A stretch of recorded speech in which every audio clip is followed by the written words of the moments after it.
김수민의 뉴스 밑장. 우 박수. 시작과 함께 40명이 넘어섰습니다. 아 그렇습니까?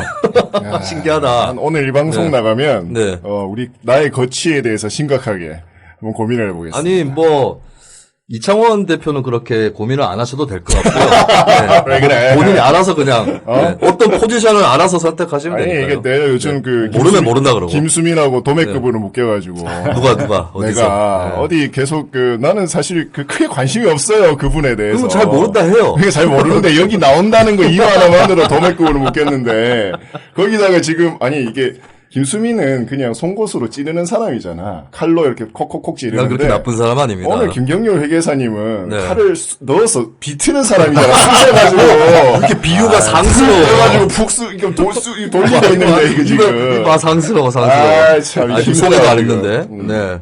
자, 오늘 토요일이지만 방송 내몰라를 하지 않겠습니다. 팟캐스트의 조장관 이창원. 아내와 아이를 사랑하는 이창원. 네, 난 조장관이라고만 했어요. 네. 또, 조명혁 장관도 있어. 조명래 장관도 조명래 있고. 장관도 있어. 네. 그렇구나. 내몰라를 하지 않겠습니다. 아내와 아이를 사랑합니다. 네. 여보 사랑해. 그렇습니다. 인디053 이창원 대표 모셨고요. 이분은 정치적인 색깔이 없는 분이에요. 그렇습니다. 네, 오해하지 마세요. 맹물 같은 사람입니다. 네, 맹물이에요, 저는. 진짜. 그 증류수 수준. 그렇습니다. 네. 저는 뭐 광화문의 집회에서 네. 음향을 렌탈해달라 이런 거 가고요. 서초동에서 뭐 인쇄를 해달라 이러면 갑니다. 네, 저는. 어디든지 네. 장사를 위해서 가는 분인데, 그 계약이 안 들어왔어요. 네. 그래서 어쩔 수 없이 그러니까 이 대목인데 안 불러주고 말이야. 뉴스민 스튜디오로 오셨습니다. 자, 다음 출연자입니다. 기자의 배틀필드는 스튜디오가 아니라 길거리입니다. 네. 하지만 스튜디오에 들어왔습니다. 언론계 윤 총장, 뉴스민 천용길 편집장. 네, 반갑습니다. 네. 저는 손학규 대표 성대모사인 줄 알았어요. 전학교난이 갑니다. 똑같은데. 똑같은데. 똑같아. 윤 총장은 목소리에 힘이 더 없어요. 네. 네. 그러니까 좀 안녕하십니까. 윤 총장입니다. 약간 인상이 윤 총장 좀 닮아가는 거 아, 같아. 나, 조금 닮았어요. 조금 이렇게 네. 형이 조금 맞아요. 더 살 좀 찌면 네, 네. 노력해봐요. 내가 살을 작년에 뺐는데 또 찌라고. 참고로 네. 제 유스민도 저희가 서초동에서 뭐 취재를 할 수 있는 것도 아니고 네. 검찰 취재를 할 수 있는 것도 아니고 네. 그런데 칼럼을 실을 때마다 후원회원이 빠지고 있어요. 나 때문에 빠지는 거 아니지? 아니, 아니에요. 칼럼이 더 커, 칼럼이. 네. 얼마 전에 이태광 교수 네. 경희대학교 네. 아 그분 칼럼 네, 또- 이태강 교수 칼럼이 나간 지 30분 후에 네. 저 칼럼 보고 후원회원 해지하고 싶습니다. 네, 전화를 받고. 네. 그리고 2주 전에 박건일 박건일 선생님. 선생님 칼럼이 나간 다음에 네. 우리나라의 대표적인 까칠한 사람들은 유스민에다 칼럼 쓰시는 것 같아요. 박권일, 이태광에 비하면 저는 온건한 거예요. 성격은 좀 더럽지만 논조는 온건합니다. 아, 성격은 많이 더럽지. 50명 넘어섰습니다. 아, 반갑습니다. 네네. 이 트위터로 보시는 분들, 접하신 분들 있을 텐데, 리트윗 좀 많이 해주세요. 네. 그나마 요즘에 뉴스민 구독자 수도 줄고. 네. 예. 아니 50명은 어떻게 알고 뭐 우리 홍보를 했나 이걸? 내 트위터가 있어. 아 그냥 네, 내 트위터가 있습니다. 야 김수민 전부 다 이 안티팬들이,네 그래. 제 트위터는 요즘에 팔로워가 늘어났어요. 아 그래요? 오히려. 전부 다 안티팬들 네, 아니야? 나만 살고 계속 있어. 악플 배틀 붙고 막. 그리고 악플러들이 바라는 것과 반대로 제 또 방송이 들어오고 있어요. 아 그래요? 네, 그렇습니다. 아니 저 고성국 TV 이런 데들이요? 유재일 고성국 TV? 아 거의 뭐 계속 아니, 도매급으로 아니. 웃겨가지고. 저희- 가로세로 연구소. 네, 그쪽하고 도매급으로 묶이고 있지만 유튜브가 아니라 제도권 방송이 들어오고 있죠. 아 그래요? 네, 그렇습니다. 그렇구나. 우리 그리고 근데 원고료 계약도 들어오고. 멀리서 오셨는데 우리끼리 너무 이렇게 있는 것 같아. 지금 대기를 하셔야 되니까. 아까 전에 뭐 후원자 수가 준다고 얘기하시는데 이분 앞에서 그런 얘기를 하면 안 될 것 같아요. 간부들을 욕했더니 또 후원자가 줄어들고 나간다고 했더니 또 후원자가 줄어드는 참여연대에 몸담고 지금 계십니까? 이제 전이라고 해야 아, 될것 같습니다. 전, 네. 쌈바. 말을 더듬는다. 쌈바 저격수. 자원외교 저격수. 계속해서 쏘다가 이번에 결국에 조장관 관련 펀드까지 쏘게 되신 김경률 회계사님 모셨습니다. 예, 반갑습니다. 아, 반갑습니다. 네. 멀리서, 이 멀리까지. 근데 그, 김경률 회계사님, 워낙 유명하시니까. 네. 저 뭐 신문에서만 뵀는데 뭐 저는 진짜 네. 무슨 굉장히 터프하고 그런 줄 알았는데 네. 상당히 귀여우세요. 무슨 명랑 만화에 나오는 캐릭터. 흔히 볼 법한 그런 캐릭터. 예전에 꺼봉이나 뭐 옛날 명랑 만화도 있잖아요. 아, 그런 데 나오는 캐릭터 같이. 아주, 예. 네. 그런 말씀 종종 듣습니다. 그리고 페이스북 프로필 사진도 약간 덕후스러운. 아, 진짜. 뭐죠? 무슨 그림이죠? 이게 이게? 꿀벌, 이를 다음 카카오에서 네. 파는 꿀벌 캐릭터. 아, 아, 그래요? 그래서 사신 거예요? 네네. 아, 3,300원 주고. 덕후시군요. 네. 그 대구에는 뭐 자주 오십니까? 대구에 소지하는 이제 정신병원 한 군데를 네. 드나든다기보다는 이제 외부 감사하러 1년에 한두 번씩 이제 왔었습니다. 뭐 이사회나 이런 거 감사 네. 보고할 때 네. 오시겠네요. 일각에서는 과감하게 참여연대 욕을 하고 네. 그만두시는 이유가 네. 회계사라는 안정된 직장, 그 직업이 있어서 그렇다는 것은 어떻게 생각하십니까? 갑자기 폐부를 찔리니까. 근데 원래 그 참여연대는 저희 같은 이제 외부 실행위원들은 돈을 쓰면서 활동하는 곳이라요. 그렇죠. 이렇게 그만두게 네. 되면 이제 돈이 더 굳습니다. 많이 굳습니다. 아니, 경제적 어려움 때문에 조국을 비판하는 거 아닐까? 그렇게도 또. 아니 그러면은 그 상근이라든지 어떤 실무 활동에 네. 대한 비용을 받지 못하고 이제 저희는 이제 비상근 형태로 있었고요. 네. 저 같은 경우는 일주일에 평균 한 2번, 3번 왔다 갔다 하는데 이제 네. 제 돈 쓰면서 뭐 수고비라던가 이런 그런 건 없습니다. 전혀 실비 그런 거 전혀 없습니다. 아니, 저희. 참여연대 훌륭한 단체입니다. 열정페이로 예. 그래서 인디 사실 053이 지금 찔리는 거죠. 아니, 우리는 페이 다 드리지. 네. 뭐, 돈 많다고 왜 자랑하나? 돈 없어. 우리가 참여연대 훨씬 돈 많지. 뭐 어쨌든 굉장히 몇 년 동안 참여연대에 몸담으셨죠. 98년부터 있었으니까요. 20년. 21년. 네. 20년. 참여연대 창립이 90년대 94년입니다. 94년. 네. 98년이면 사실 참여연대가 굉장히 유명해진 계기는 피크를 찍을 맞습니다. 때죠. 그 이때가 총선- 네. 98년도에 이렇게 소액주주 운동 장하성 맞아요. 교수님 그리고 네. 박원순 변호사님 이렇게 해서 네. 소액주주 운동이 아주 활발한 때였어요. 네. 저도 그때 이제 제 발로 들어간 그런 네. 케이스입니다. 그러면 그때 소액주주 운동을 하셨나요? 예. 그때 이제 가서 소액주주 운동이라는 게 당시 이제 회계사로서는 이제 회사의 장부, 삼성전자다, 여러 가지 회사들, 제1은행이다, 이렇게 회사 장부를 보면서 이러이러한 문제점이 있습니다라는 그런 분석을 하면서 맨 처음에 발을 디뎠죠. 참여연대. 네. 그때는 뭐 윤종훈 회계사. 윤종훈 회계사님도 계셨고, 네. 회계사들이 그때 다 제 발로 오셨던 분들이 한 5분 그때만 하더라도 네. 많았었는데 회계사들이 참 이 시민단체 영역으로 잘 안 들어오세요. 그렇죠. 네. 참 안 들어오세요. 제가 올 초에 한국 회계사 예. 회가 있잖아요. 네네. 거기 대구 지부에 아. 특강을 한번 갔었어요. 제가 정말 힘들었던 강의 중에 하나. 왜요? 남자분들이 네. 굉장히 근엄하게 네. 다 이렇게 쫙 앉아 계시더라고요. 네. 그리고 여기서의 방점은 남자분들이. 남자분들이. 그렇죠. 여자분들이 근엄하게 앉아 있었으면 괜찮았을 거죠. 그러면 열심히 했겠지. 근데 이제 이분들이 그래도 뭐 제가 좀 이 하는 일이 독특하니까 네. 관심을 가지다 네. 처음에 많이 없으셨어. 그러다가 하나둘씩 예. 오시더라고요. 왜냐하면 제 뒤에 음. 대구 지방 국세청장이 강의가 있었거든. 그럼 네. 들어와요. 그 끝에 이제 되니까 만석이 제 때는 한 10명 정도밖에 시작 한 10명 정도밖에 안 됐는데. 네. 김경률 회계사님이 그 문제의 페북 포스팅을 지난주 일요일이었죠. 일요일 일요일 새벽 6시 반. 예, 37분인가? 남겼거든요. 예. 근데 그 전날 11시 반쯤에 오후 저녁에 밤에 나는 뭐 아는 것 뭐 별로 없고 과문해서 몸을 숨겨야겠다. 이런 글을 올리시고 몸을 숨겨서 혼자 술 드신 거 아니에요? 6시까지. 6시간 만에 야 이 생키들아 야 이 생키들아 이게 어떻게 나온 겁니까? 그러니까 전 그랬어요. 사실 그 전날 밤에 네. 이렇게 좀 몸을 숨기고 싶다 한 게 참 이게 혼란스럽더라고요. 네. 뭐 이렇게 가치관의 혼란? 예. 참 어떻게 보면 저도 촛불 집회 당시 최순실 국정농단 때 빠지지 않고 한 20번을 했으면 2-3번은 힘들어서 빠졌고 전부 다 나갔는데 그때는 뭐 어떤 이른바 집단지성 그리고 이른바 생각한 게 있었는데 참 상당히 그 서초동 집회를 보면서 네. 너무 힘들었어요.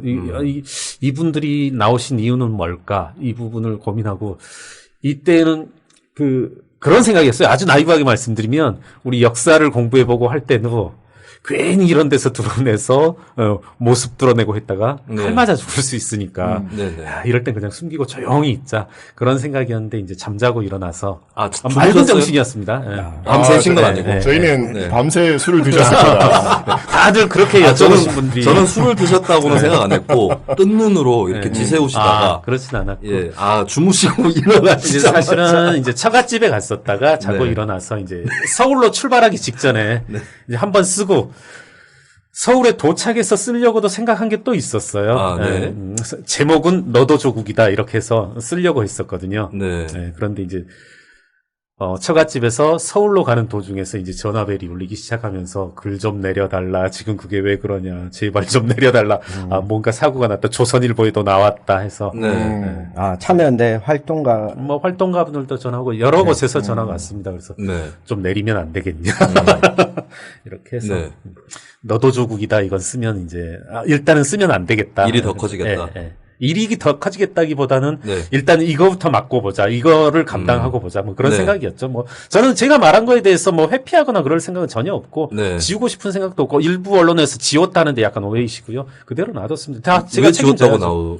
다음 글을 제가 네. 한번 참여연대 최근 논평에 대해서 네. 좀 아, 시비를 가리는 그런 글을 썼다가 이건 네. 서로 너무 창피한 일이다 해서 이제 네. 지웠거든요. 이제 네. 그걸 보고 예전 글을 지운 줄 알고 하신 분들이 있더라고요. 네. 저는 뭐, 욕설이 있었다길래, 네. 근데 생퀴가 욕설인가? 예, 되게. 생퀴는 뭐 생물 퀴즈? 살아있는 바퀴벌레. 아, 그만해. 여기 잘못하면 여기 더 끊어줘야지. 2절, 3절 이렇게 가고.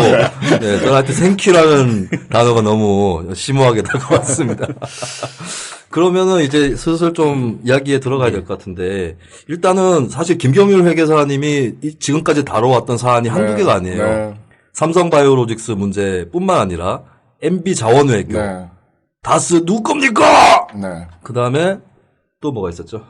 쌍용차 쌍용차 해고 노동자들과 네. 관련된 분식회계권. 네네.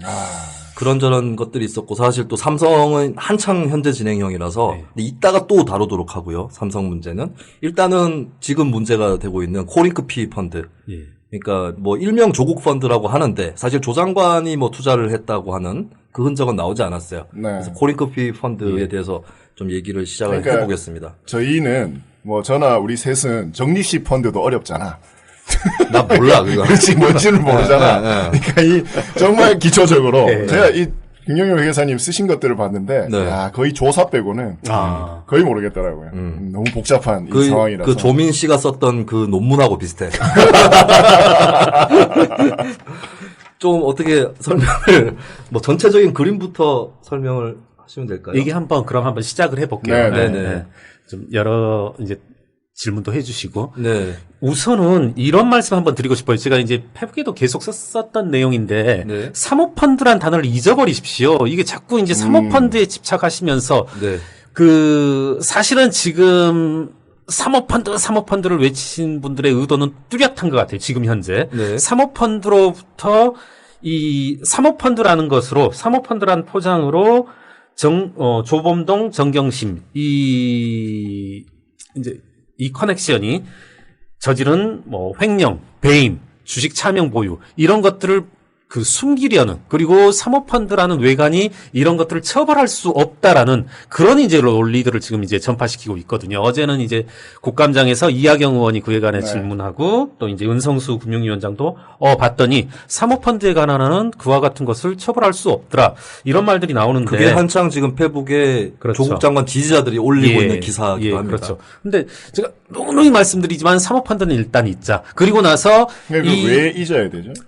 사모펀드는 사실 저도 잘 몰라요. 사모펀드법에 대해서 잘 모르고 PP이다 헤지펀드다 경영형 펀드다 저도 구분할 줄 모르고 하거든요. 모르더라도 전혀 이해할 거 없고요. 한번 거래의 실상 저희가 거래의 실상이라고 한다라면 거래의 실질이라고 한다라면 자금의 흐름 그리고 그에 나타난 뭐 주식 거래 이런 것들을 보는 거거든요. 한번 그걸 보고 나서 실상을 파악하고 나서 이것을 사모펀드에 입각해서 그리고 뭐 자본시장법에 입각해서 내지는 형법으로 횡령배임 혐의가 적용되는지 주식 차명 거래에 해당되는지 이렇게 보시면 될 것 같습니다. 순서를 바꿔서 사모펀드를 계속 지금 집착하시는 분들이 계시거든요. 그래서 이제 사모펀드라는 게 얼마나 어려운 건데 감히 일개 시골의 영문학과 교수가 이걸 알 수 있겠냐. 모른다. 이분은 당하신 분이다. 이렇게도 말하고 하는데요. 저는 사모펀드는 잊어버리자. 그렇게 하고서 한번 출발해보자는 거죠. 그러면서 일단 저는 한번 제가 파악한 정답을 한번 말씀드려볼게요. 이 거래는 조범동 씨와 정경심 교수가 탈법적 거래를 통해 사익을 추구한다는 동일한 이해관계를 가진 그러한 사건이다. 이렇게 정리하고 싶어요. 탈법이다. 예, 예. 선생님께서는. 조범동 씨, 이제 그 오촌 조카이겠죠. 네. 조국 장관의.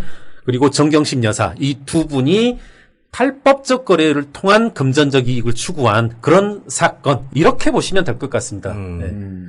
그러면 이분들이 조범동 씨는 당시 그 빈털털이셨거든요. 신용불량자. 신용불량이었죠. 예. 그리고 이제 정경심 여사는 이제 20억 정도 돈을 투여하셨고 이분들이 이 돈을 가지고 이제 거래를 만들어 나가면서 온갖 탈법적인 거래를 저질렀습니다. 이건 뭐 제가 지금 밝히는 게 아니라 그간 언론 기사에 끊임없이 나왔던 부분들이고요. 자꾸 증거를 대라 하는데 이 부분은 증거를 가질 수 있죠. 내놓을 수 있고. 예컨대 이분들이 거래 외과는 맨 처음 시작은 이렇게 시작했습니다. 블루펀드를 만들고 웰스 CNT에 투자하고 그다음에 뭐 IFM에 또 투자하고 하는데 이 거래의 실상들을 보면 20억을 투자한 다음에 사실은 투자를 했다라고 하면 블루펀드가 웰스 CNT에 투자를 했다 하면은 뭐겠습니까? 한번 투자를 했다. 제가 뉴스민에 투자를 했다. 여기 10억을 투자한다. 그러면 뉴스민은 맞겠지만. 그렇죠. 어떻게 해야 되겠습니까? 이건 좀 심각하게 받아들여셔야 될 게 경영권이나 뭐 그렇죠. 대가를 달라고 하죠. 예, 그렇기도 하고 또 현실적으로는 유형자산 사고, 그렇죠. 설비를 사고, 어떤 건물을 뭐 이렇게 임대 공간을 넓힌다든가 보증금을 넓힌다든가 그렇죠. 그렇게 해야만이 투자자를 납득시킬 수 있겠죠. 그런데 지금 많은 거래들이 나타나는 게 뭐냐면 한 번도 그런 투자를 한 적이 없어요. 제가 뉴스민에 투자를 했어요. 그 뉴스민은 또 금방 또 10억을 어디론가 가버렸어. 또 쫓아가보면 또 10억이 어디론가 가버렸어요. 모든 거래가 다 이래요. 모든 거래가 지금 실물적으로 뭔가 투자를 한 보람이 나타나는 게 아니라 그렇죠. 돈이 막 흘러버리면 그렇죠. 어딘가 알 수 없는 것으로 이게 블루펀드뿐만 아니라 그린펀드도 그렇고요. 뭐 WFM도 그렇고요. 모든 것이 그렇다는 거죠. 잠깐만 참고로 이제 블루펀드 얘기가 나오는데 이제 코링크 PE에서 설립한 펀드 중에 하나가 블루코어. 이른바 이제 블루펀드라고 약칭해서 부르는데 그게 이제 우리 정경심 교수가 투자한 것입니다. 그렇죠. 그리고 별도로 또 이제 레드코어. 네, 그렇습니다. 있고 뭐 그린 펀드나 뭐 배터리 펀드 등등이 있죠. 한번 그러면 지금부터는 제가 한번 전체적인 거래의 실상을 한번 말씀드렸고요. 몇 가지 조국 장관께서 인사청문회 과정에서 말씀드렸던 것이 왜 거짓말이었는지 한번 이야기해보면 들을 필요가 있는 부분이 뭐냐면 방금 진행자분께서 레드펀드, 그린펀드, 블루펀드, 배터리펀드 말씀하셨지만 이 말씀 기억하실 거예요. 그러니까 조국 장관께서 인사청문회 과정에서 내가 주식으로 재산을 가지고 있었는데 이렇게 공직에 진출하다 보니까 펀드에 투자하고 싶었고 펀드에 투자해도 되냐 하니까 유관기관에서 그래도 된다. 유권 해석이 나왔고 어디 좋은 펀드가 있는지 보니까 모 증권사 PB가 30% 이익이 난 펀드가 있다더라. 그런 소개를 받고 이제 투자했다. 이런 말을 했거든요. 여러 차례 했습니다, 사실은. 저도 이제 사실은 그 부분이 최근까지도 사실로 알고 있었고. 근데 이제 보면은 그 말씀에 이제 이런 펀드는 투자해도 된다고 물어봤고 괜찮다고 해서 한 것이다. 유권 해석을 해줬다. 하는 게 조장관의 주장이죠. 그리고 블루펀드라는 그 구체적인 펀드에 투자하게 된 경위는 증권사 PB가 이거 괜찮은 펀드이다. 과거 30% 수익률을 냈던 신생 펀드임에도 불구하고 상당히 유망한 그런 펀드이다. 이런 소개를 받았다고 했는데 이제 그게 거짓말로 드러났죠.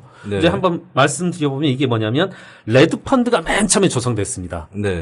레드 펀드가 맨 처음 조성됐고 그게 익성이 들어온 그렇다라고 하는데 네. 이 부분에 대해서도 사실은 확인된 바는 없습니다. 이게 익성의 자금으로 조성됐다 하는데 제가 레드펀드에 구체적으로 40억을 대신 분들의 이름을 가지고 있거든요. 네, 제가 가지고 있는데 이분들이 익성과 관련됐다는 구체적인 근거는 아직까지 없는 것으로 압니다. 익성 몸통론 또 이따가 뭐 잠깐 또 얘기하겠지만 익성이 레드펀드는 한 줄 알았는데 예. 여기 투자자 명단을 보니까 예. 익성과의 연계가 잘 나타나지 않는다. 그렇습니다. 네. 네. 뭐 그분들이 익성의 뭐 비자금이라든가 익성 회장의 어떤 비자금을 차명 형태로 거래를 했다. 뭐 그런 말씀도 가능하겠지만 네. 제가 그것을 확인할 수 있는 방법은 저도 그걸 이다 아니다 딱 배척할 수단은 가지고 있지 않지만은 지금 현재 나타나는 것은 익성과 구체적인 관계는 드러나지 않고 있다. 네. 여기서 보아서 이제 시작을 해보면 2016년에 40억을 가지고 레드펀드가 조성됐고 13억을 익성에 투자하고요. 네. 26.5억을 포스링크에 투자합니다. 그런데 포스링크는 지금은 상장 폐지가 돼버린 이른바 코스닥 잡주입니다. 네. 많이 이제 자기 네. 이른바 작전주라고 네. 하는데요. 네. 사실은 조범동 씨가 어떻게 소문이 나 있냐면 증권가에 이 작전을 하시는 분입니다. 이분이 제가 판단하기엔 지금 막 언론 보도에 인수합병이다, 우회상장이다 이런 말 많이 하는데 제가 판단했을 때 조범동 씨는 인수합병 너 한번 해봐라. 우회상장 한번 해봐라. 그림 한번 그려봐라 하면은 못 그리실 분 같아요. 저는 솔직히. 그러면 특기가 뭐길래 주가 조작이죠. 주가 조작. 약간 제가 알아본 바에 의하면 주가 조작 세력 중에서도 약간 떨어지는 네. 실력이 떨어지는 떨어진다는 소문은 있더라고요. 네. 이게 그럴 대단한 수밖- 분은 아니더라고요. 이게 그럴 수밖에 없는 게 이분 이제 신용불량자였고요. 네. 지금 한번 이제 또 사례를 보지만 26.5억을 포스링크 코스닥에 집어넣었어요. 이게 불과 5, 6개월이 지난 2016년 말 현재로는 2016년 말 현재로 네. 12억을 손실을 봐버려요. 몇 달 만에. 네, 26억을 투자했는데 12억 손실이 나는 거니까 절반이 날아간 거죠. 그렇네요. 이게 개인 투자가가 이러면 뭐 그렇다 치는데 주가 조작을 그러네요. 하시는 분이 이렇다 네. 버리면 조금 실력을 의심받을 수밖에 없는 그런 거죠. 네. 근데 한번 생각을 해보십시오. 자, 이제 2016년 말이면 사실은 조국 장관은 뭐 일개 뭐 이런 지식인으로서 서울대 네, 교수였죠. 사던 교수. 때입니다. 그리고 2016년이면 이제 박근혜가 아직 대통령 그렇죠. 네. 예, 예. 네. 뭐 여기에서 제가 권력형 범죄라고 주장할 수 있는 부분은 전혀 없습니다. 없죠. 자, 네. 조범동 개인적인 입장에선 신용불량자였습니다. 어찌어찌 40억을 조성해서 26억을 코스닥에 투자를 했는데 12억 손실이 났어요.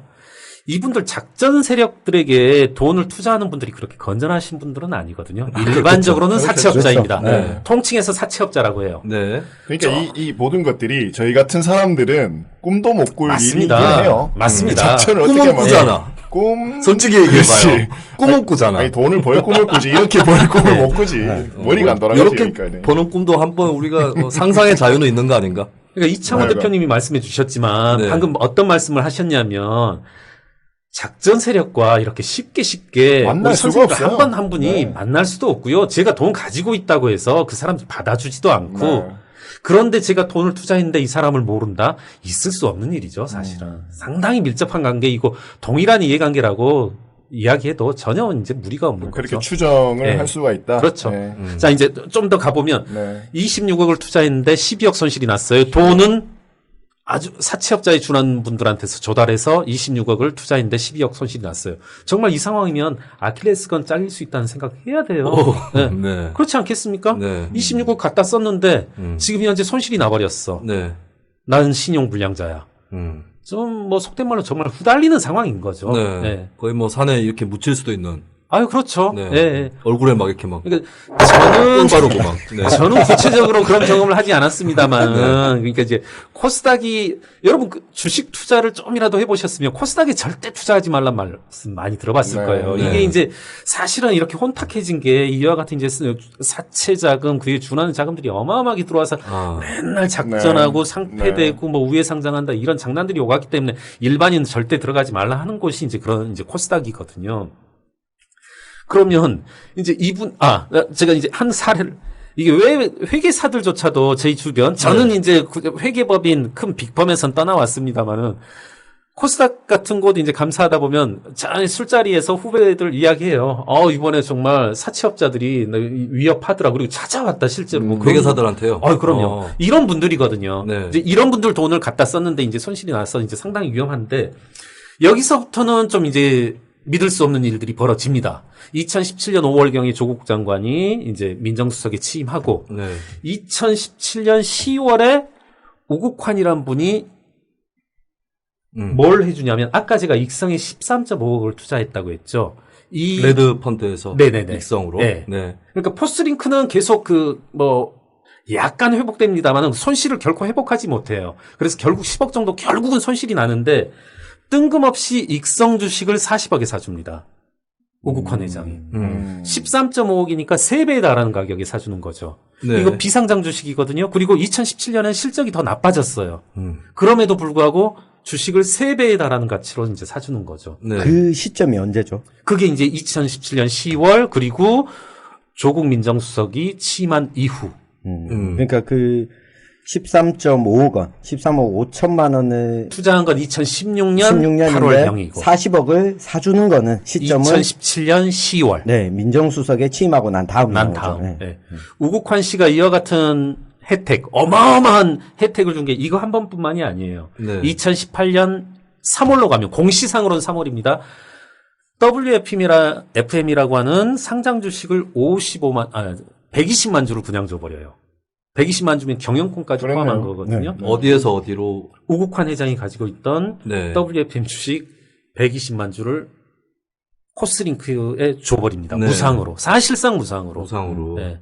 이 두 가지 혜택, 어마어마한 혜택을 준 거죠. 13.5억에 샀던 주식을 40억에 사주고, 그 다음에 상장 주식, 코스닥 상장 주식 경영권 포함된 120만 주를 코링크해 주는 거죠. 이게 과연, 이건 제가 더 이상 해석은 하지 않을게요. 이게 공경에 처해졌던 조범동 씨에게, 조범동 씨가 이제 명목상에 그리고 이제 실질상에 지금 오너라고, 추정되고 네. 있으니까요. 네. 그분에게 이와 같이 총 하면 이제 약 100억 가까이 되는 금전적 이익을 우국환 회장이 이제 주게 됩니다. 그러니까 이게 합리적 의구심을 가지게 되는 부분이 주가 조작을 주로 하는 조범동이지만 이 실패, 투자에서 완전 실패하고. 실패한 이 조범동이 기사를 회생할 수 있는 기회를 왜 주게 되었을까? 그렇죠. 이 부분은 이제 따져볼 만하고, 이 이후부터는 이제 계속 현 정부의 어떤 중점 사업이라고 할 수 있는 2차 전지다, 뭐다, 네. 태양광이다, 이런 것들을 계속 표방하면서 여러 가지 작업들을 시도하죠. 네.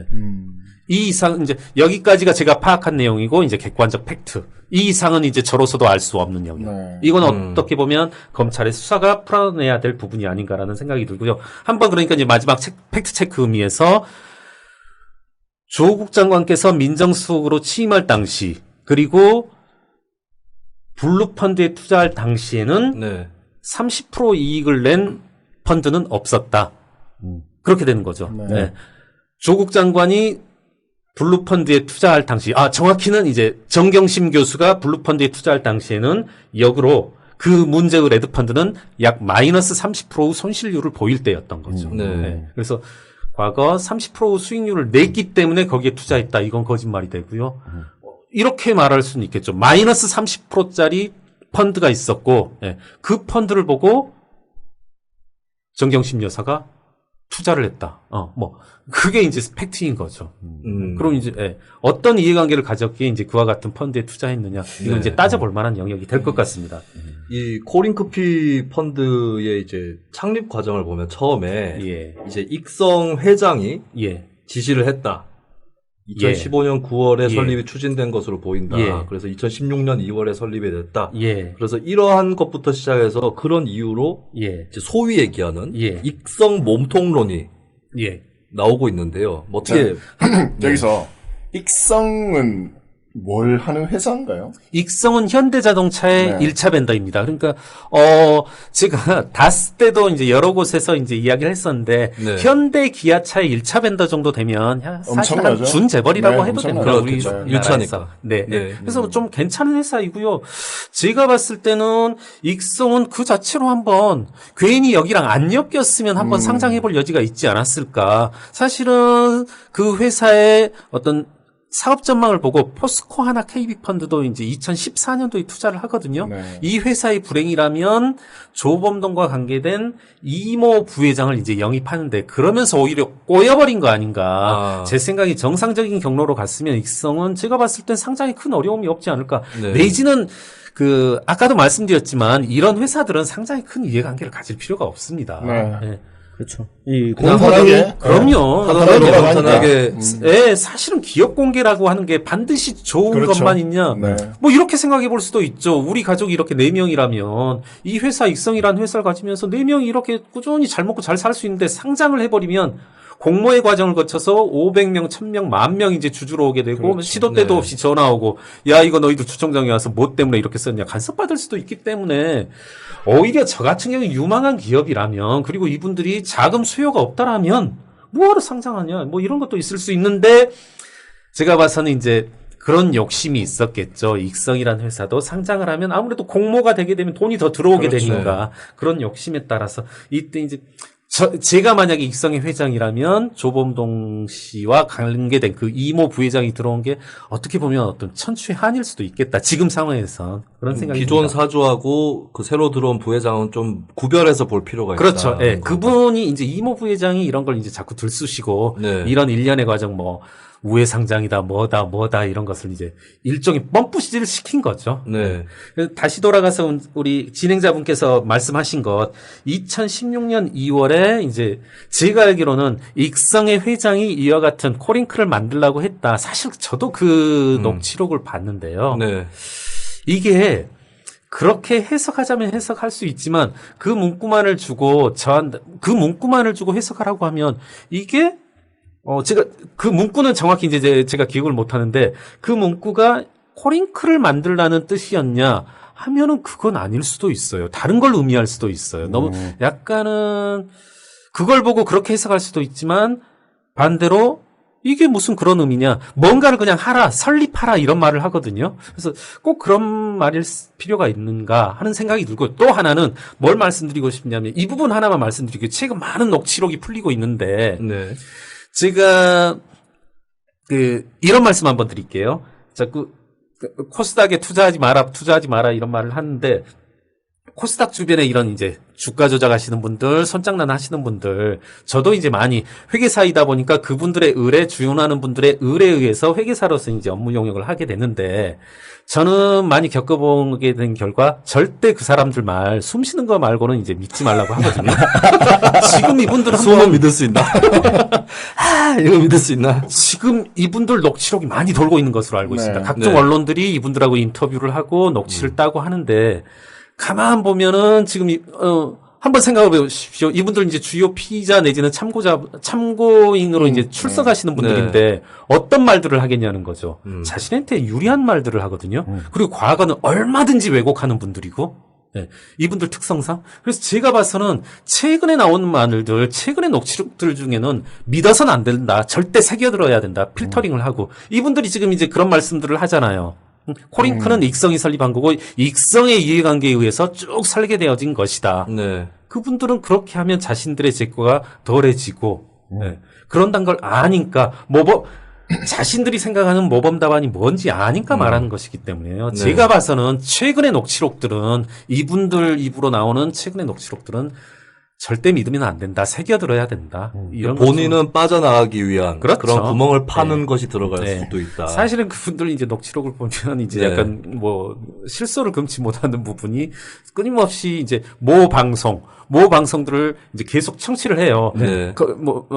뉴스공장에서 뭐라고 하더라. 네. 또 어디에서 뭐 경제신문에서 뭐라고 하더라. 그런 동향을 다 파악하거든요. 네. 그렇게 보면 이제 그분들은 뭐라고 답하는 게 유리한지를 다 파악하고 있는 거죠. 그래서 그런 것에 따라서 하고요. 익성이 코링크를 설립했고 익성의 이해관계에 의해서 전반적인 구도가 설립되어졌다는 말은 제가 알기로는 최근의 녹취록이고 2016년에 주어진 녹취록에는 그런 말은 없습니다.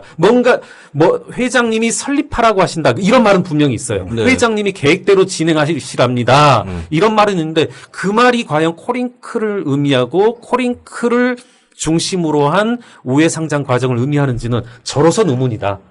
아직까지 서로상 알 수 없다. 확실한 건 아니고. 예. 그거 하나 언급하고, 자, 그러면 그때 그게 익성이 초창기에 죄송합니다. 코링크가 익성의 이해관계에 의해서 그리고 네. 익성의 자금으로 설립되어졌다고 한 발 양보해서 이제 들어가 보자고요. 가정을 해보자고요. 그렇죠. 자, 그렇다 하더라도 코링크의 초기 주주 중에서 초기 주주들이 2018년 8월 이때를 기점으로 해서 모두 사라집니다. 쭉 있어 왔다가 2017년 8월에는 모두 사라집니다. 2017년 8월이요? 그러니까 조국 장관이 2017년 5월인가 6월 이때 네. 취임하고요. 정경심 교수께서 블루펀드에 본격적으로 투자한 게 2017년 6월, 7월 이때경이거든요. 네. 이때에는 코링크의 최초 주주들은 모두 다 빠져버립니다. 없을 한 분도. 익성도 빠지는 건가요? 익성은 누누이 말씀드리지만 다른 익성이라고 알 수 있는 그런 분들은 없어요. 네네. 네. 애초부터 없었다. 예. 네네. 그리고 또 하나 이건 조금 어려운 부분이고 지금도 우리 그 대표님 좀 영혼을 잃은 눈빛이시긴 한데 어려워요. 그래도 회사 대표라서 예, 죄송합니다. 재무제표에 대한 이해나 이런 건 조금 있습니다. 따라오고 있습니다. 폄훼하는 발언을 해서 죄송합니다. 괜찮습니다. 이게 익성 자금일 수가 없는 또 하나의 가능성, 이건 조금 어렵습니다. 이런 네. 말씀 한번 드려볼게요. 아까 익성의 자금으로 코링크가 설립되고 레드펀드 자금이 익성 자금이라면 네. 네. 아까 레드펀드가 익성에 13.5억을 투자했다고 했잖아요. 네. 네.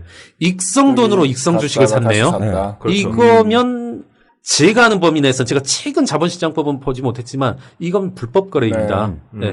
분명히 자사주 펀드가 아닌 자사주 펀드라고 표방하지 않고서 본인의 돈으로서 자기 주식을 이와 같이 불법적인 형태로 표방하지 않은 어떤 그 은폐된 형태로 하게 되면 불법적인 거거든요. 그러면 불법이다 어쩌다를 떠나서 이와 같은 것이 드러나면 익성의 돈으로 레드펀드를 조성해서 레드펀드가 익성의 주식을 샀다. 이게 드러나면 상장 안 돼요. 상장 과정에서 코스닥 그렇죠. 상장 예비심사 과정에서 네. 이런 게 드러났다? 네. 그럼 너 끝! 이래버리거든요. 그런 면에서 봤을 때도 제 생각엔 코링크의 자금이 레드펀드의 자금이 익성일 가능성은 힘들다. 이다 하더라도 2017년 8월경에는 깨끗이 빠졌다. 2017년 8월 전후로 해서 그리고 2017년 8월 이후 이 모든 자금 거래에서 익성이 나타난 경우에는 딱 하나입니다. 뭐냐면 네. 익성의 대표이사가 이건 좀 심각한 사안이긴 한데 10억의 비자금을 만듭니다. 그거 하나뿐. 이것과 관련해서 좀 이따 이제 또 따라 드릴 말씀이 있는데. 그러면 질문을 좀 해보면 예. 저는 익성이 몸통일 수 없다라고 생각한 이유 중에 하나가 예. 익성이 실제 여기에서 이 사태와 관련해서 나오는 유일하게 뭔가를 생산하는 제조기업이잖아요. 예. 그리고 익성이 현대기아차에 부품을 공급하고 있지만 여기 말고도 이제 신소재 개발들을 익성이 하고 있어요. 네네. 그 익성이 만약에 상장을 통해서 자신들의 자본을 늘리려고 했으면 예. 새로운 자회사를 설립하던가 또 다른 회사를 설립해서 여기에서 투자금을 받고 예. 익성이 순환출자 방식으로 주식을 소유하면서 예. 새로운 R&D 자금이나 이런 것도 받고 예. 또 판매처를 늘려나가는 방식으로 하는 게 제조기업의 기본적인 그렇겠죠. 확장 전략이고 상장 전략인데 네네. 네. 그 펀드를 통해서 돈을 모아서 이걸 통해서 우회 상장할 이유가 그렇죠. 없다고 그렇죠. 생각을 하는데 네, 이렇게 네. 이해하는 게 네. 맞는 건 맞습니다. 누누이 말씀드리지만 그렇죠. 익성은 아니 뭐하러 번듯한 현대기아차의 1차 벤더인데 네. 뭐하러 그런 짓을 하냐는 거죠. 네. 한 번 이제 기왕에 말씀 나온 김에 이제 삼성과 현대의 차이도 이런 건데 이제 네. 삼성 같은 만약에 익성이라는 곳이 삼성의 1차 벤더였다. 그런데 이런 짓거리 했다. 그러면 아마 이제 잘려버릴 겁니다. 삼성이 이제 남한테는 상당히 가혹한 기업이거든요. 네. 네. 본인에게는 상당히 관대하고 네. 이건희 이재용에게는 상당히 관대하고 여러 가지 탈법적 불법적 저도 많이 거래를 함에도 들었습니다. 삼성하고 불구하고 거래하는 분들한테 예, 예. 정말 많이 들었습니다. 만약에 삼성의 1차 벤더인데 이와 같은 거래를 했다. 돈 빼돌리고 어디에 펀드에 이렇게 쿠션 치고 하는 게 걸렸다. 그럼 이제 거의 끝내버립니다. 네. 뭐 제가 드리려는 말씀은 현대 기아차가 뭐 상당히 이런 면에선 자유롭긴 하지만 이런 거래가 있다라고 했을 때 자신의 기업에도 자신의 거래선에도 영향을 미치는데 그렇게 할 리는 없죠. 그리고 익성이 생산하는 제품이 예. 그러니까 대체 기업이 없는 부품을 생산하는 기업이 네. 아니잖아요. 예, 네. 그렇죠. 네. 네. 그러면 이 리스크를 감수하고 펀드를 통해서 얼마나 이득을 볼 수 있을 거라고 여겨서 했을까. 그러니까 합리적으로 펀드를 잘 모르는 사람 입장에서 보면 굳이 이렇게 위험을 감수하고 기존에 내던 수익을 그렇죠. 벌릴 수 있는 예. 이 가능성은 별로 없어 그렇죠. 보이거든요. 어떻게 보면 속았다면 익성이 속은 거죠. 그러니까 거꾸로 혹시 익성이 혹으로 들어왔다. 이런 가능성도 있습니까? 그럴 수 있는 거죠. 사실은 이럴 가능성, 익성희 회장으로부터 뭔가를 이제, 돈을, 자금 출처의 전주의 역할을 할 수 있도록 네. 꼬시고 설득하고 했는데 실패했을 가능성은 있죠. 익성에서 이렇게 공식적인 자금이 안 들어오거든요. 네. 근데 한번 이제 제가 페북에도 몇 번 썼지만 아까 지나가는 말씀으로 제가 익성에는 포스코 하나 KB 펀드가 들어왔다고 했잖아요. 네. 여기가 네. 지분을 약 30%가량 가지고 있거든요. 이러면 못 움직입니다. 익성은. 그렇죠. 큰일이네요. 불법적인 30%. 자금 조달을 조성을 못 하는 거예요. 네. 제가 페북에 이제 경찰청장 아들이 들어와 있다 그런 표현을 썼더니 또 많은 분들이 그 과하다, 거짓말이다. 왜 이런 비유의 거짓말이라는 표현을 쓰는지 모르겠는데 하는데 포스코 하나 KB 펀드가 이렇게 들어와 있으면 상당히 이제 자금의 투명성에는 신경을 쓰게 되거든요. 네. 그렇게 되면 못 움직이죠. 네. 그것도 이제 이 펀드가 대기업 세 군데가 연관된 펀드가 들어왔다는 것만으로도 이 큰 그림의 주체를 메인 롤을 맡을 수는 없다. 이렇게 할 수 있죠. 네. 혹시 그냥 포스코 하나 KB 펀드도 수상한 거 아닙니까? 그렇게 되면 너무 그림이 커갈 것 같아요. 저도 감당을 못하는. 네. 아무튼 간에 익성은 뭐 기업의 사정이라든지 예. 또 자신들이 하고 있는 업종의 특성이라든지 또 다른 어떤 든든한 자본이 들어와 있는 그런 구조라든지 예. 여기서 굳이 조범동과 손을 잡고 그렇죠. 이상한 짓을 할 네. 이유는 없었다. 예, 그렇습니다. 이제 여기에서 코스닥 하나 KB 펀드는 이 사람들이 경영 참여는 안 할 겁니다. 네. 이분들이 이제 감시의 역할을 하는 거죠. 상당히 민감하게 하거든요. 네. 그분들은 어떤 불법적인 거래, 지금 아마 이제 10억짜리 자금을 불법적으로 조성한 건 드러났기 때문에 제 생각에 이분들을 적절한 때 고소고발을 할 겁니다. 합니다, 실제로. 네. 대기업 입장에서는, 얘네들이 내 돈 10억을 만들어서 이렇게 불법적인 거래를 했어. 이제 고소고발을 할 겁니다. 그리고 나아가서 이제 한번 세 분이 다 영혼을 잃은 것 같아서 하나 또 이제 비유를 해볼 수 있는 게 저 페북 댓글 중에 그린 펀드 봐주세요 해가지고 본지는 별로 안 됐어요. 근데 그린 펀드가 아주 재밌는 게 뭐냐면 블루 펀드하고 그린 펀드하고 거의 동일한 때 조성이 됐습니다. 네. 자금의 흐름도 똑같습니다. 서로 대칭형이고 약간 쌍둥이라고 해야 될 거예요. 그렇습니다. 네. 그러니까 블루 펀드가 위로는 정경심 교수가 있고 아래로는 웰스 CNT가 있다라면 그린 펀드는 위에 바이오리더스라는 회사, 아래에는 태양웨이브라는 회사가 네. 있어요. 똑같이 움직여요. 똑같이 움직인다는 게 블루펀드, 정경심 여사가 블루펀드 투자하고 블루하고 그린이 닮았다는 건가요? 정확히 블루하고 대칭 레드가 아니라? 예. 시점. 아까 네. 레드펀드는 2016년에 조성됐고요. 네네. 2017년 8월경에 조성된 게 블루펀드, 그린펀드. 네네. 네. 블루펀드 설명해 보면은 정경심 교수가 블루펀드에 투자하고 15억을 웰스 CNT에 밀어넣습니다. 웰스 CNT에 밀어넣자마자 15억이 어디론가 사라져버립니다. 네. 사라져버려요? 네. 어디, 네. 네. 그러니까 상패나 뭐 이렇게 된 게 아니라 15억이 아까 계속 말씀드린 투자하면은 웰스 CNT에 투자했으면 웰스 그 돈으로 CNT 뭘 사장은 해야 되는데. 설비 개량을 한다든가 뭐 이런 네. 걸 해야 되는데 그 네. 돈이 또 빠져버려요. 네. 혹시 예. 뭐 기부를 한다거나, 개척을 한다거나 이런 건 아닐까요? 이렇게 하거든요. 우리한테 좀 줘요. 똑같이 태형 웨이브에서도 그런 일이 벌어져요. 네. 똑같이. 네. 네. 자, 정상이라면 어떻게 하겠습니까? 15억을 우리 대표님께서 예. 김경률이 뉴스민에 15억을 투자했어요. 야, 네. 사실은 15억을 투자 받으려면 이 15억 어디에 쓰겠다. 그렇죠. 다 투자 계획서 다 써냈거든요. 있어야 됩니다. 저 어떤 카메라를 어떻게 사겠다, 뭐를 네. 일식으로 하겠다, 그리고 자동차를 방송용 중계차를 하겠다, 그렇죠. 쭉 하거든요. 자, 그렇게 해서 제 돈 15억을 받아갔는데 제가 3개월 후에 왔어요. 이곳에 왔더니 애들 아무것도 없어. 네. 야, 장부 줘봐. 했더니 빠졌어. 그럼 전 어떻게 했습니까? 눈 뒤집히고 멱살 그렇죠. 뒤집고 통장 가져와봐. 네. 어떻게 하겠죠? 이게 정상인이에요. 사실은 회계 지식이 없더라도 이렇게 하겠죠. 이거 뭐 15억이 사모펀드, 아니라 그러니까 아까 전에 처음 시작할 때부터 사모펀드란 말을 잊어도 좋다 얘기했는데 그냥 상식으로 접근하자는 그렇죠. 거죠. 투자를 네, 했는데 네. 일이 벌어지지 않고 돈은 어디로 가버리고 네. 이거였다는 거죠. 사모펀드란 말 잊어버리시는 게 좋아요. 예. 제가 말한 이 사건이 일어난 곳이 블루펀드예요. 네. 정경심 교수하고 연관돼 있는. 아, 죄송합니다. 그린펀드. 그린펀드. 그린. 바이오리더스가 10억을 투자했어요. 네. 네, 그린펀드에. 그린펀드가 태영 웨이브에 또 투자했어요. 투자. 15억을. 봤더니 돈이 없어졌어요. 음. 똑같거든요. 바이오리더스는 난리 난 거죠. 제가 다 가지고 있습니다. 그러니까 투자 후로 한 6개월이 경과한 2018년 3월경에 이제 코링크에 공문을 보냅니다.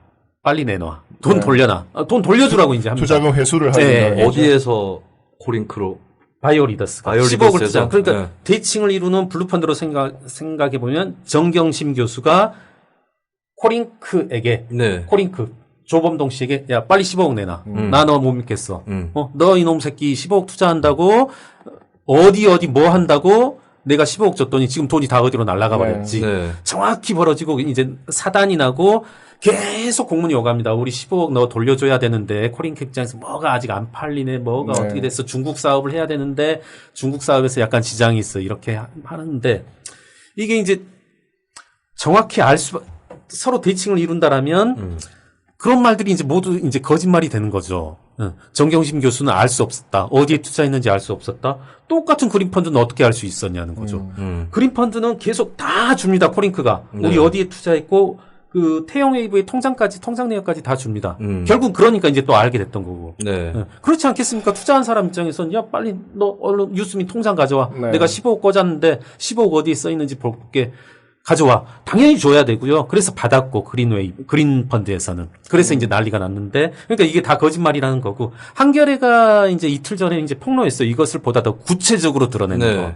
어떤 문구였냐면 그 정경심 교수에게 이러와 같은 구체적인 실상에 대해서 낱낱이 적은 것들을 이제 보고한 거죠. 네. 이런 일이 일어날 거고 낮고 이렇게 우리 15억은 어디로 보내버릴 거고 어디로 할 거고 이런 것들 다 합니다. 굳이 말하자면 굳이 제가 정경심 교수 코링크 편을 들어주자면 코링크는 이제 이런 식으로 한 거죠. 이와 같은 일이 벌어집니다. 15억은 어디로 갈 거고 15억도 사실은 투자한 거예요. 이런 식의 약간의 손장난적인 측면이 이제 드러나는 거죠. 네. 횡령액도 드러나고. 네. 그래서 정경심 교수가 그리고 조국 장관께서 청문회 과정에서 이러이러해서 나는 알 수 없었다. 어디에 투자됐는지도 알 수 없었다. 이런 것들이 이제 다 거짓인 것으로 문서로 지금 다 이제 드러났습니다. 네.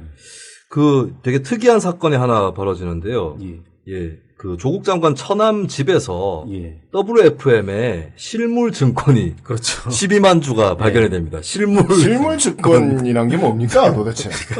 제가 이제 네. 저도 페북에도 썼지만 제가 회계사 생활을 20년 넘게 하고 있는데 모르겠어요. 제가 봤는데도 기억 못 하는지 주식 실물을 본 적이 없거든요. 한번 생각을 해보십시오. 증권 그걸 신문이라고 하나요? 예. 예전에 그 옛날 뭐 영화 같은 데 보면 네네. 그때는 이제 주식 시장 현금 들고 가면 증권을 이렇게 줬잖아요. 그게 실물. 그렇죠. 그러니까 돈으로 치면 지폐 같은 거. 현금. 예. 그렇죠. 예. 예. 아마 주식 투자하신 분들, 청취자분들 중에서도 많으실 텐데, 삼성전자 주식 샀다. 그래서 삼성전자 주식 실물 가지고 계신 분, 아니면 삼성전자 자기 거 보신 분 한 분도 없으실 겁니다. 이게 이제, 제가 그때 그 글을 썼었고, 증권사 분들 두 분이 이제 답글을 썼더라고요. 네. 나는 많이 봤는데, 볼 수밖에 없죠. 실물이 이제 서로 대칭을 이루면서 이렇게 움직이는 거거든요. 예. 사실은 제가 정확한 시점은 모르겠는데, 최근에는 아예 증권 실물을 발행하지 못하도록 이제 법으로 정해버렸습니다. 아, 아예, 그래요? 예. 아예 발행하지 못하도록 했고, 예전에는 대칭을 이뤄서 증권 실물이 이제 네. 제가 샀다, 뭐 하나증권에서 사서 제가 예를 들어서 뭐 그 증권, 하나증권에서 가지고 있던 분을 제가 신한투자증권에서 샀다. 그러면 이 실물이 이제 대칭돼서 쭉 움직이게 됩니다. 증권 예탁을 오늘 통해서 하든지. 그래서 네. 증권사 직원분들은 볼 수밖에 없는 건데요. 회계사라든가 일반 투자자분들은 본 적이 없겠죠. 네. 그래서 저도 이제 사실은 이 플로우에 대해서 전문가는 아니에요. 주식 실물이 이른바 이렇게 돌아다니는 것에 대해서 전문가는 아닌데, 이제 제 친구분, 이런 이제 뭐 경영학 전공한 교수분, 네. 실제 이런 현업을 띄었던 그런 비유를 하더라고요. 저도 이제 기자분 통해서 이건 들은 건데, 변호사분 말씀에 의하면 피해자의 혈흔이 묻어진 흉기를 발견한 사건과 같다. 이렇게 비유를 하더라고요. 그러니까 어떤 식으로 네. 해석하더라도 이 주식 실물이 발견됐다는 것은 탈법적인 거래로 귀결될 수밖에 없는 그런 네. 것이다. 이렇게 말씀을 하시더라고요. 거의 스모킹건 수준. 그렇죠. 이 그러니까 부분에 이게 뭔지는 몰라도 이게 왜 나오냐라는 것이겠죠. 그러니까 아주 제가 뭐 글쎄 되게 단순한 어떤 거에 비유하자면 어떤 사람이 특히 공직자 같은 경우는 현금, 예금, 부동산 이런 것들을 신고를 하잖아요. 예. 그렇죠. 근데 집에 갔더니 금고가 있고 그렇죠. 그 안에 현금이 있고 맞습니다. 예, 그것은 신고되지 예. 않은 것이었고 예. 예, 그러니까 현금이 왜 나오냐 여기서 그렇습니다. 비유하면 예. 예. 그렇게 생각하시면 됩니다. 맞습니다. 예. 이제 현금, 실물, 내지는 금괴 이거라고 보시면 되죠. 네. 예, 예. 이건 추적이 불가능한. 그렇죠. 예. 왜 굳이 이렇게 갖고 있었는가? 네. 네. 이게 이제 이 지점에서 이제 심각해지는 게 이때의 거래가 제가 봤을 때는 이 주식 실물 발견된 거래가 2018년 1월, 3월 거래거든요. 네. 2018년 코링크와 WFM 사이에 관계된 네. 이 거래가 이것만 있는 게 아니라 그때 다수의 거래가 이와 같은 형태로 이루어집니다. 자꾸 증거를 내보시라는 분들이 많은데 저는 가지고 있고. 이건 제가 말씀드릴 수 있어요. 이게 거래 내역은 다 예, 있으니까. 이게 이 시점 어제죠? 오늘이 토요일이죠. 토요일이니까. 토요일, 금요일, 목요일 어제겠습니다. 금요일 이제 정의당 추혜선 의원이 이 질의를 하고 또 답변한 것으로 하는데 이때 전후로 한 거래를 봤을 때 WFM이 당연히 이제 생각해 보시면 어떤 거래가 있을 때 통장, 회사의 장부, 네. 주식 실물, 공시 이런 네 가지 것들이 정확히 일치해야 그렇죠. 되거든요. 네. 이건 뭐 당연한 말입니다. 네, 뭐 네. 하나만 하는 소리를 제가 하는 건데 이때 이 네 가지 것들이 지금 제각각으로 나타나고요. 은성수 금융위원장도 그 말이 만약에 사실이라면 문제가 됐다. 이제 그 다음 말이 저의 신고를 올렸는데 우리로서는 조사할 수단이 없다. 이런 말씀을 하셔가지고 좀 제가 아주 개인적으로 상당히 빡쳤는데. 그냥 어떻게 할 수 없다라고 해놓고 뭐 네. 문제가 있으면 이렇게 있으면 문제인데 예. 우리는 어쩔 수 없다. 사실은 주식 실물이 움직인다는 것은 네. 심각한 거거든요. 아까도 말씀드렸지만 그걸 이제 발견하고 그와 같은 이제 거래가 다수 빈번하게 나타난 것을 방증하는 그와 같은 이제 공시와 통장과 장부와 주식 실물이 다 따라 나타났다는 게 드러났고 증거를 제시할 수 있다고 주장함에도 불구하고 할 수 있는 게 없다라는 금융위원장, 금융거래를 관리 감독해야 될 금융위원장의 네. 말은 이게 뭐냐는 거죠. 뭐 이게 나라냐는 말을 할 수 있는 거죠. 그리고 이제 정경심 교수가 WFM 고문으로 일을 예. 하면서 1,400만 원 예. 자문료를 받았다. 그렇죠. 이 부분에 대한 또 의혹이라든지 의심도 많이 있잖아요. 이게 지금은 약간 이제 논점에서 떨어지긴 했습니다만 네. 이제 과거 한 일주일 열흘 전쯤에는 이른바 옹호를 하시는 분들 중에서는 그렇게 말씀드렸죠. 정경심 교수는 돈을 빌려준 것이다. 네. 투자한 것이 아니라 그렇게 되면 여러 가지 이제 어떤 의무 법적 책임에서 멀어질 수 있을 거라고 생각했기 때문에 이제 그와 같은 네. 주장을 한 것인데요. 투자냐 대여냐는 결국은 이렇게 봐야 될 것 같습니다. 어떤 법적 외관보다는 그 자금이 어떤 식으로 자금이 움직이느냐를 보고 판단할 수밖에 없는데 네. 대여라고 한다라면 그러겠죠. 만약에 제가 뉴스민에 돈을 빌려줬다라고 한다라면 네. 돈을 뉴스면에서 저한테 줄 때는 이자의 명목으로 준다거나 내지는 원금 상환의 형태로 주겠죠. 그렇죠. 네, 그렇죠. 그런 형태로 줄 텐데 만약에 저한테 제가 뉴스민에 투자를 했으면 어떻게 되겠습니까? 여러 형태로 줄 수 있겠죠. 네. 그 반대급부라고 하는 건. 상환금의 종류가 여러 가지가 될 수 있는. 네. 뭐 여러 가지 형태로. 예. 네. 그리고 이제 정해진 율이 아니라 어떤 투자 회사의 실적에 준해서도 주는 네. 거고. 그렇게 되면 이제 제가 알기로는 검찰에서는 이것을 자금이 회수되는 형태로 봤을 때 대여가 아닌 투자의 형태이다. 이런 식으로. 그러니까 지금 그럼 이제 자문료도 투자의 대가로 준 것이다. 그런 식으로 보는 거죠. 이제 뭐 실상에 네. 있어서는. 예. 네. 이제 정경심 교수뿐만 아니라 그 처남으로 일컬어지는 정모 씨에 대해서는 이제 월 900만 원씩 이렇게 또 회수를 해주고 있거든요. 네. WFM이. 네. 그렇게 본다라면 이와 같은 자금의 형태는 대여가 아닌 투자이다. 예, 실질적인 투자이다. 예.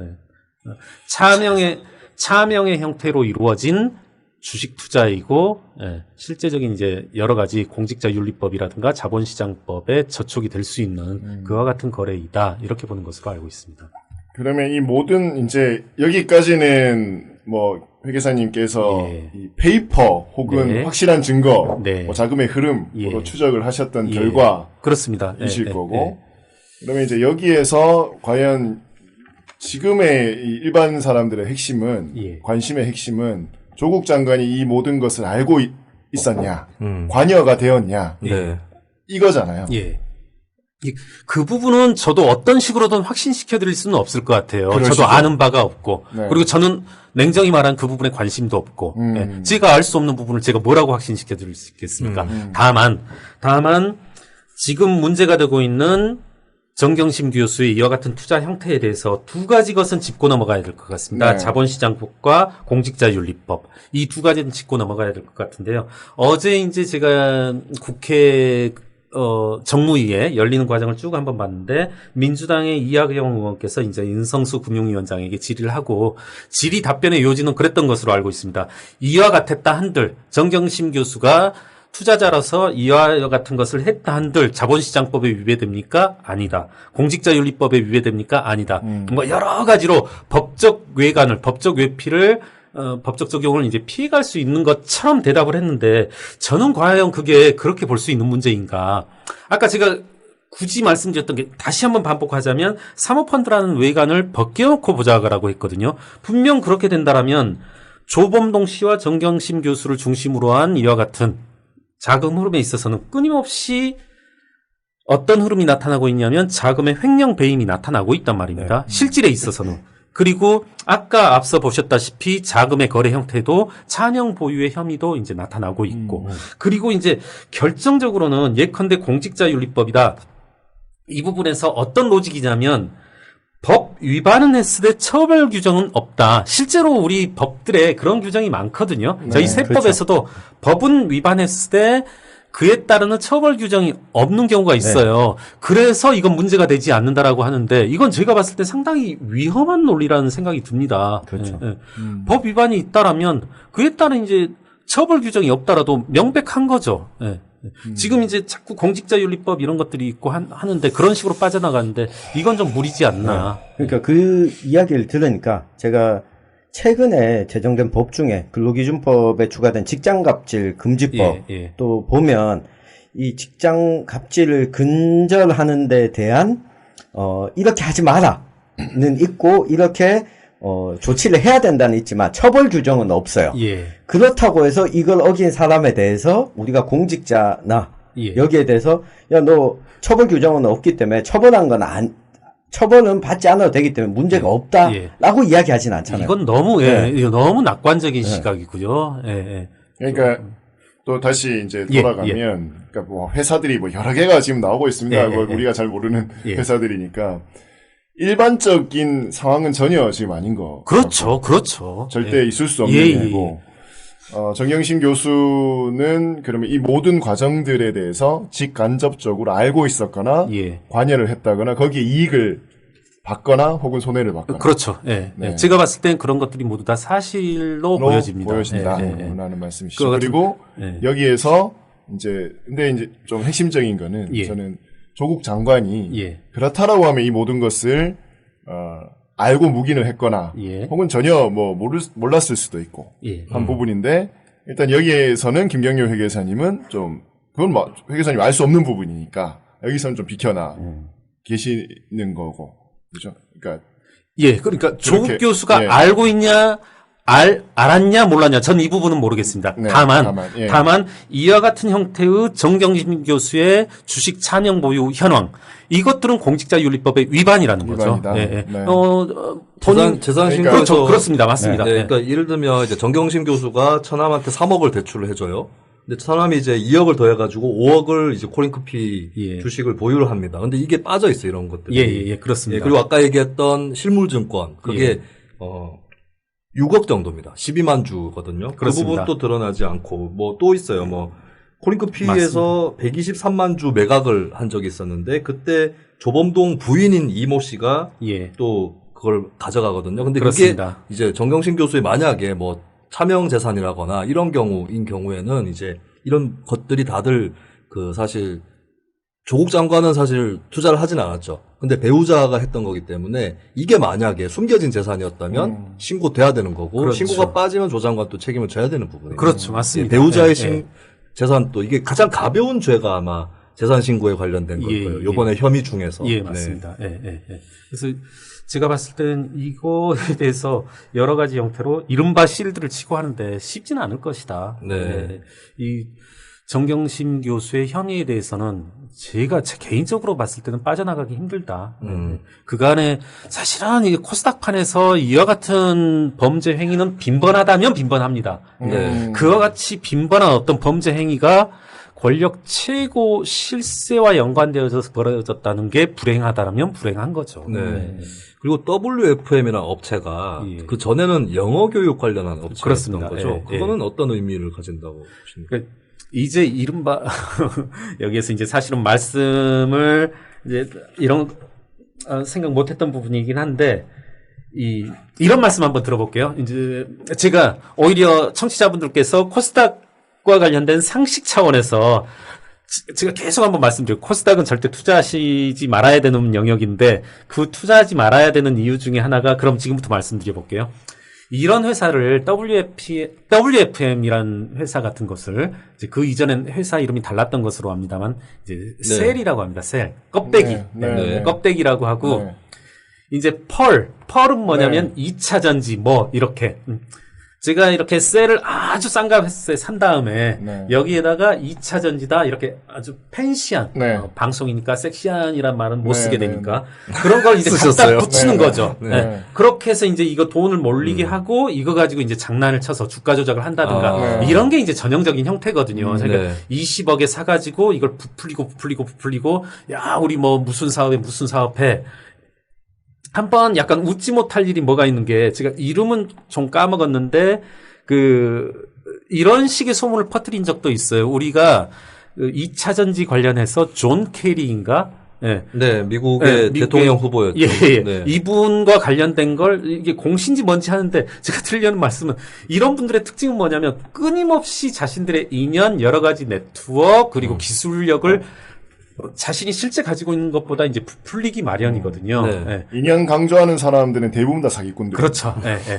그런데 이분들이 없는 인연도 강조하는 분인데 네. WFM은 이제 권력 실세분이 장관 민정수석분이 이제 구체적으로 있으면 말 안 할 수가 없는 분들입니다. 그렇죠. 그러니까 이분들은. 업계에서 소문이 다 날 거 예, 아니에요. 예. 제가 이제 어떤 방송 초기에는 이런 분 말을 되게 조심해서 했어요. 네. 이제 조국 장관을 거명할 수밖에 없지 않았겠냐. 조국 장관을 이야기하지 않았겠냐겠습니까? 이런 식으로 네. 했는데 실제 여러 가지 증언들에서 보면 끊임없이 이제 얘기하고 다닌 게 이제 드러나는 네, 거죠. 뭐 형이라고 말했다는 그렇죠. 부분도 있고 예, 물론 예. 이제 증언이긴 합니다만 근데 이제 그쪽 업계에서도 어느 정도는 알고 있었다. 예, 예. 네, 그러니까 예. 이거는 맞는 것 같아요. 그걸 틀어 막고 진짜 자기의 그 친척분에게 해가 되지 않기 위해서 예. 완전히 입을 막고 다닌 건 아니었던 것 같아요. 아, 그럼요. 네. 아니, 없는 인연도 말해야 되는데. 네. 네. 저도 뭐 동명이인도 인용하는 것도 봤고, 아까 뭐 이른바 제가 이름은 다를 수 있습니다. 존 케리한테 뭐 명예훼손도 당할 수 있을 것 같은데.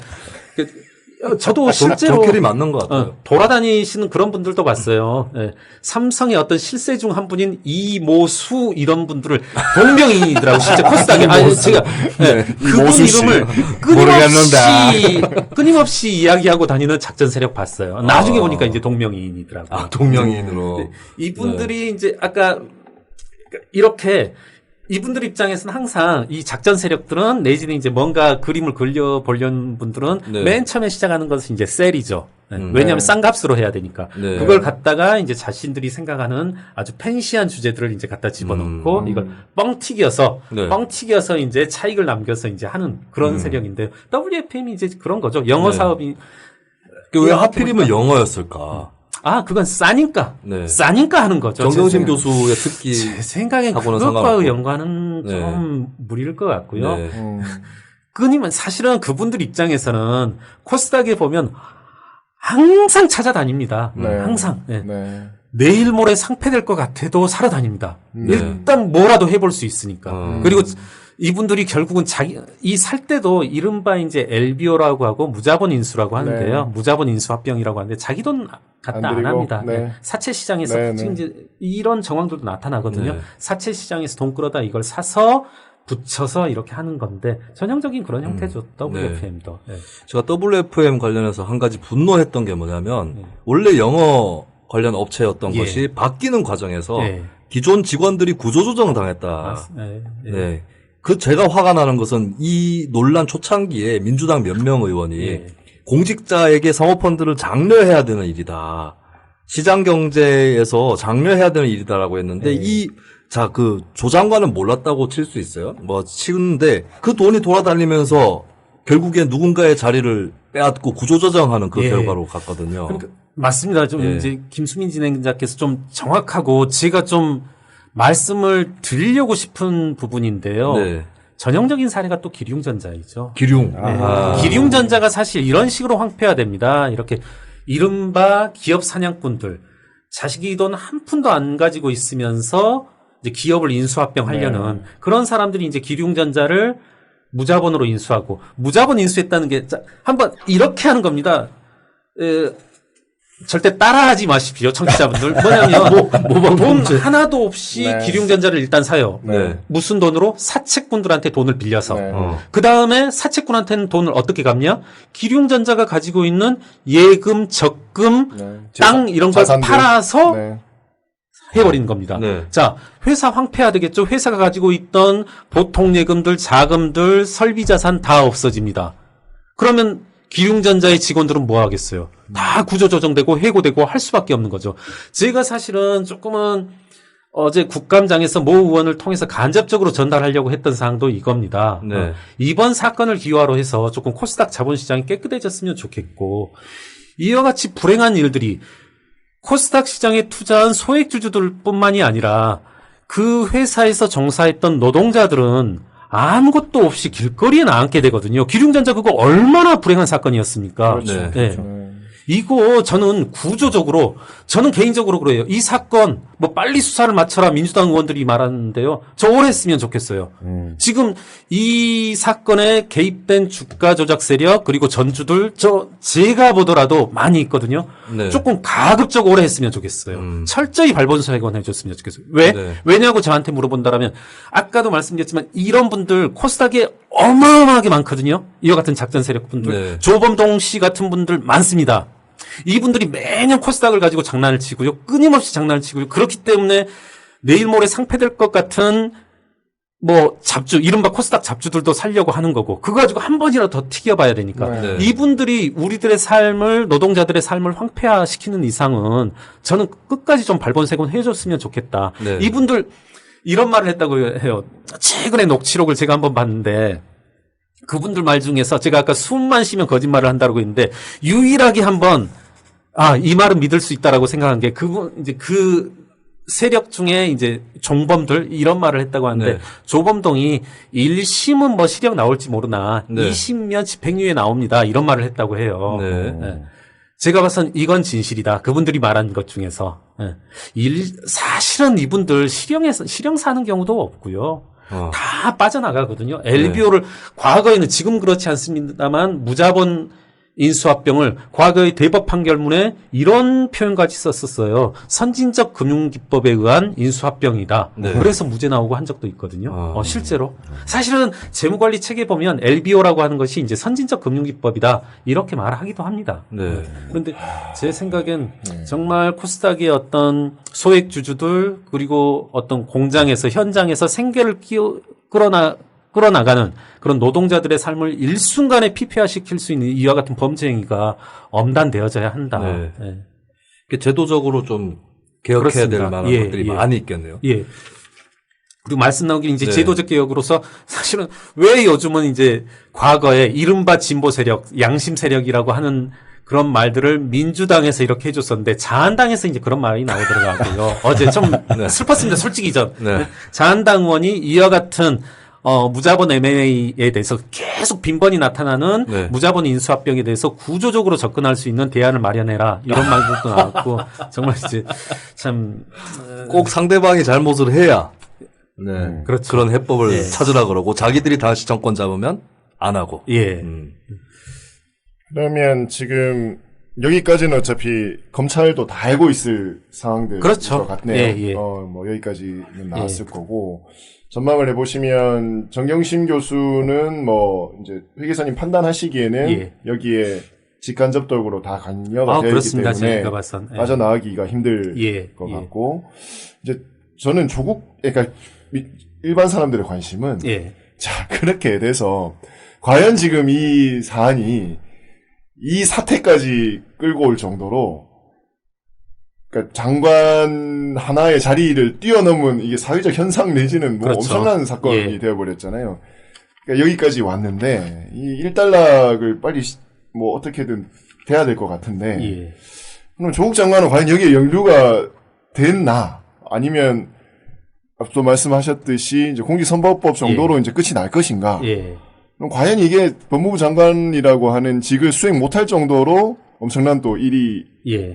판단이 되는가? 예. 뭐 이런 얘기도 하거든요. 사실 예. 저도 뭐 제 안에 있습니다만 서로 통장 어떻게 돌아가는지 몰라요. 예. 어디에 돈 쓰고 있는지 잘 모르고.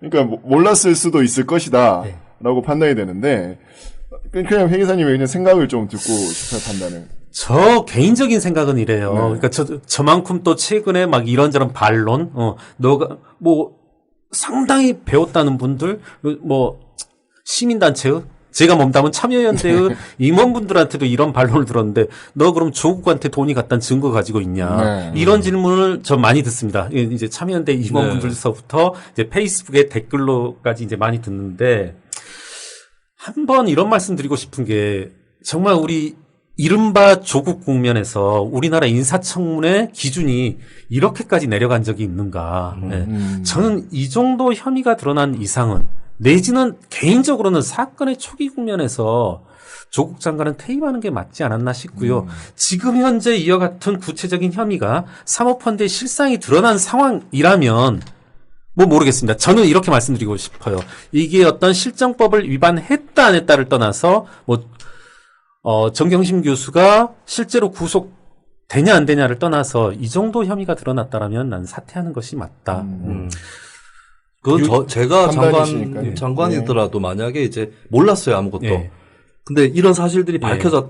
그러니까 지금 뭐 법정에 가고 이런 걸 떠나서 네, 언론 네. 보도나 몇 가지만 예. 보더라도 저는 충격을 받았을 것 같아요. 제가 장관이면. 예. 그래서 그만둬야겠다 이거.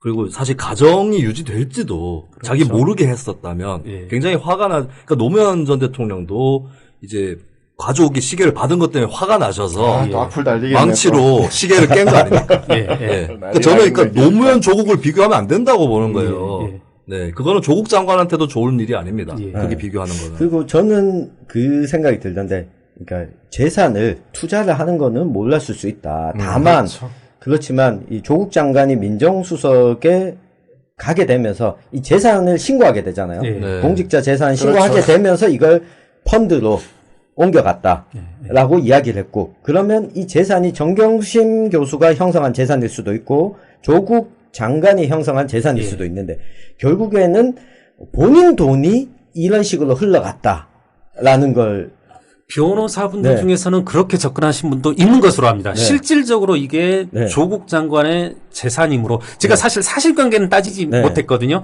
애초에 조국 장관의 명의로 있던 재산이 이제 정경심 교수의 명의로 펀드로 이렇게 이관된 이상은 네. 이게 이제 조국 장관의 재산이고 그 혐의로부터 자유롭지 못하다는 변호사분의 어떤 이제 그분이 또 법률적 해석이 검토를 있을 여러 수 가지로 있죠. 해석하고 네. 있는지는 모르겠는데 네. 여하튼 그런 것도 있는 것으로 압니다. 그런 네. 해석도 네. 있다.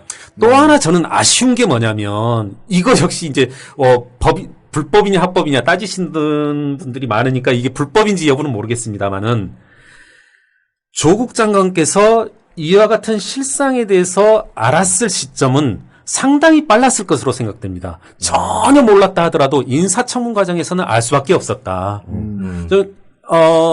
제가 언론에서 말씀드렸지만 전 처음에 이것을 접했을 때 공시정보로부터 출발했거든요. 네. 그리고 이제 이게 모두 다 비상장 회사 네. 내지는 비외감 회사이다 네. 보니까 이제 법인 등기부등본 그다음에 이제 한 번에 10,000원짜리 7,000원짜리 이제 네. 유료화된 정보 네. 네. 이런 것들로부터 이제 출발했는데도 금방 참여연대는 그 듣기 뗄 때 든 비용을 보전해줬습니까? 그렇지 않습니다. 이거 너무 쪼잔해 보인다. 아니야. 이런 거는 영수증 처리해가지고 해줘야 될 거 아니야. 네, 누구나 못해. 인디공사도 쳐보시면 인터넷에 다 나와 있어요. 10,000원 주고 저도 한번 떼본 적 있어요. 네. 이렇게 하면서 이제 어떤 실상에 접근할 수 있었고, 사실은 이제 민정에서 인사검증을 한다고 하는데요. 그렇게 되면 제가 우회적인 방법으로, 예를 들어서 10억이 여기에서 여기까지 가는데, 뭐, 비유하자면, 네. 10m를 가는데 제가 시간을 3시간 투입하고 돈을 뭐 27,500원을 투입했다라면, 민정전공도 되면 키보드 한 번이면 되거든요. 네. 금방 알 수 있었거든요. 네. 네. 제가 여러 명의 사람들을 동원해서 여러 시간, 여러 뭐 돈을 투입해서 가는 과정이 불과 얼마 걸리지 않았을 네. 거고 금방 알 수 있었을 겁니다. 그래서 제 말씀은 이거 분명히 알 수 있었을 겁니다. 그러니까 저는 그건 인정해요. 몰랐다 하더라도 네네. 이제까지 2019년 뭐 6월, 7월까지 몰랐다 하더라도 네. 인사청문 과정에서 금방 알 수 있었을 내용임에도 불구하고 몰랐다라고 계속 대답한 거죠. 이 이후에도. 네. 그거는 저로서는 좀 고위공직자로서 그게 바람직한 태도인가 네. 묻고 싶고, 물론 이게 합법 불법의 영역은 아니겠죠. 네, 그거하고는 네. 상관이 없고 그리고 자꾸 위법 얘기를 하는 것이 좀 유감스러운 게 박근혜, 최순실, 이재용 관련해서 미르재단, 예. K스포츠재단 이게 법원에서 뇌물이 아닌 것으로 됐어요. 그렇지만 우리는 거기에 분노를 했고 길거리에 나가서 촛불 시위를 했고 탄핵 사유에도 그게 들어가 있었어요. 예, 그렇다면 단지 그게 법정에서 위법이 아니라는 게 나왔다는 이유로 그거를 문제 삼지 말라는 법은 없는 거거든요. 그렇죠. 네. 근데 자꾸 위법이 없었다 예. 얘기를 하는데 저는 그와 같은 논리야말로 검찰의 대대적 수사를 불러왔다. 위법 있는지 없는지 확인해보자! 예. 이렇게 된 것이죠. 예. 그렇죠. 어떻게 예. 보면, 뭐, 이러면 또 악플 달릴 것 같은데 자초한 것이죠. 네. 그리고 검찰 수사에 대해서는 좀 어떻게 보십니까? 저는 이 검찰 수사 과정, 네. 사실은 이제 특수부라는 곳이 재벌들의 경제범죄와 권력형 범죄에 대해서 이제 따지는 곳 아닙니까? 네. 이 부분 수사는 저는 조국 정국 과정에서 상당히 이제 국론분열이 되고 양극단이 이제 서로 맞선 상황에서 불가피하지 않았나. 예. 사실 뭐 공수처다. 그리고 이제 검찰의 독립이다. 검찰 개혁이다. 어떤 궁극적인 목표는 이제까지 뭐였었냐면 살아있는 권력에 대해서 메스를 가할 수 있는 그런 검찰을 만들어가는 과정이다. 그게 어떤 뭐 이와 같은 뭐 검찰 독립의 정신이다. 이렇게 말씀하셨던 걸로 저는 알고 있거든요.